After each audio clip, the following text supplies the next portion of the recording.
Saludos. Soy Eurolaico y en este video les enseñaré cómo comenzaron las primeras ideas socialistas y comunistas en la historia. Bueno, empecemos. Las ideas socialistas y comunistas comenzaron durante la Revolución Francesa, cuando un grupo de campesinos, artesanos, obreros y criados encabezados por Jacques Babeuf organizaron una conspiración, al buscar la igualdad social y la desaparición de la propiedad privada. El francés Saint-Simon propuso que todas las personas trabajaran, en la industria o en el comercio, y que se procurara solucionar la situación de los pobres, que era la clase más numerosa. Creyó que el gobierno debía estar en manos de los industriales y de los científicos. El francés Carlos Fourier propuso que la sociedad se dividiera en cooperativas, es decir, una sociedad donde todos los socios recibieran ganancias iguales, las cuales produjeran sus propios bienes y servicios. Fourier llamó Phalansterio al lugar donde habitaban las cooperativas. Si bien él nunca lo puso en práctica, influyó posteriormente en la creación de comunidades que intentaron adoptar algunas ideas. Robert Owen, considerado como el padre del cooperativismo, y un rico fabricante, destacó por la completa transformación de la sociedad sobre la base de cooperación de todos sus miembros de trabajo y su lucha por acabar la fuerte explotación de los asalariados. Owen puso en práctica sus ideas en el puerto de Manchester, Inglaterra, al dirigir una empresa textil, logró reducir la jornada de trabajo a 10 horas, siendo que en las demás empresas se trabajaban 13 o 14 horas diarias. No contrató a menores de 10 años de edad y abrió escuelas para los hijos de los trabajadores. Con este sistema benefició a los obreros y logró obtener buenas ganancias. Owen también puso en práctica sus ideas socialistas al adquirir una propiedad, y fundar una colonia en Indiana, Estados Unidos de América, cuyo nombre fue Nueva Armonía. El principio de esta colonia sería el cooperativismo, lo cual significó que todos trabajarían, nadie permanecería ocioso, todos producirían según sus conocimientos y habilidades, y se distribuirían equitativamente los productos, y borrando las diferencias sociales. A pesar de los buenos deseos, no tuvo éxito, ya que las envidias, el egoísmo, la competencia y las rencillas entre los colonos impidieron el éxito de este experimento socialista. En Inglaterra, algunos obreros creyeron que las máquinas eran las culpables de su situación miserable y destruyeron muchas. A finales del siglo XVIII, un obrero llamado Ned Ludd destrozó los telares de su patrón. En muchas partes de Inglaterra ocurrieron hechos similares, a los que llamó movimiento ludista o ludismo. Estos movimientos no lograron su objetivo porque los patrones despedían a los obreros que se consideraban revoltosos. Muchas veces empleaban el ejército para que los reprimiera. Como las manifestaciones obreras no conseguían remediar la situación, los obreros se unieron y formaron los sindicatos. El sindicato es una organización de trabajadores unidos para tratar con los dueños los asuntos relacionados con su actividad, luchar por mejores condiciones de trabajo, y mayor salario. Los sindicatos decidieron que podían hacer huelgas si los dueños no presentaban atención a sus demandas. No obstante, los sindicatos tampoco pudieron solucionar la situación, pues los huelguistas eran reemplazados fácilmente por otros. Los pensamientos de Robert Owen, llamado Owenismo, ayudó a elaborar pliegos petitorios, o sea, cartas escritas, con peticiones dirigidas a las autoridades, y a coordinar los sindicatos.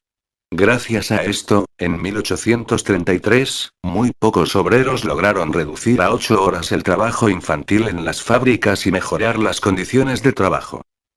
La situación de los obreros siguió siendo desesperada. Algunos llegaron a la conclusión de que solo luchando mejorarían sus condiciones de vida y de trabajo. Los obreros ingleses se organizaron y, en 1838, escribieron la Carta del Pueblo, dirigida al Parlamento inglés, en la que solicitaban, entre otras cosas, el sufragio universal o derecho al voto de todos los trabajadores, que las elecciones fueran cada año o elecciones anuales, y la representación de los distritos en el Parlamento.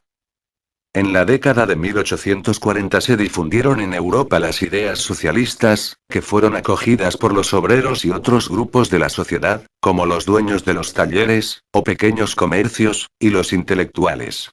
Empezaron a proliferar los clubes, o grupos políticos que discutían las propuestas del socialismo. Más adelante, en 1847, muy pocos obreros consiguieron la reducción general de la jornada de trabajo a 10 horas diarias y el establecimiento de salarios más justos. Este movimiento se escuchó en todo el mundo. En Francia, Charles Fourier y Louis Blanc planificaron la organización de la sociedad en cooperativas de producción donde no existiera la propiedad privada de la tierra o las fábricas, sino que todo fuera propiedad colectiva.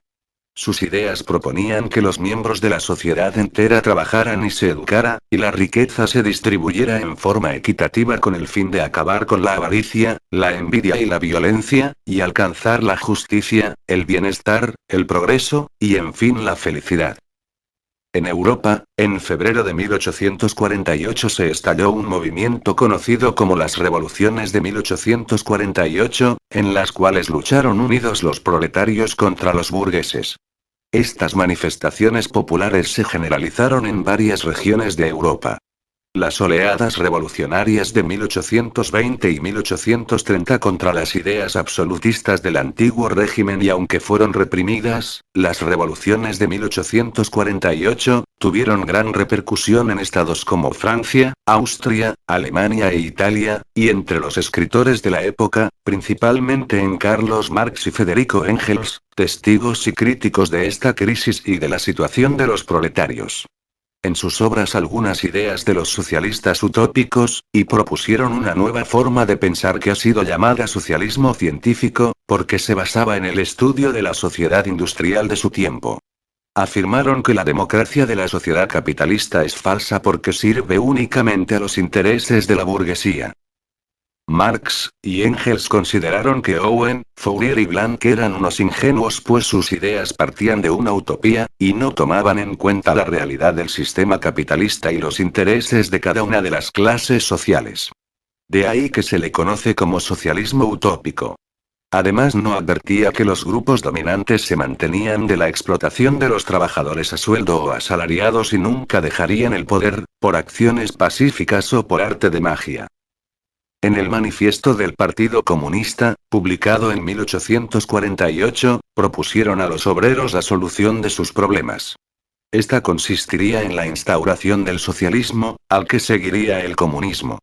Al socialismo o dictadura del proletariado se llegaría por medio de una revolución, en la cual los obreros tomarían el poder del Estado, que se convertiría en el dueño de los medios de producción, fábricas, maquinaria, materias primas, etc. El socialismo sería una etapa histórica aún imperfecta, porque habría clases sociales, proletarios y algunos burgueses sin poder. En cambio, el comunismo sería la etapa histórica perfecta, porque no habrían clases sociales, y por lo tanto, el Estado se extinguiría, es decir, desaparecería solo, sin que nadie luchara para acabar con él. Además, ya no habría desigualdades porque cada persona recibiría lo necesario para vivir según su capacidad para el trabajo y sus necesidades. Bueno, hasta aquí el video, espero que les haya servido para informarse, y nos vemos hasta mi próximo video.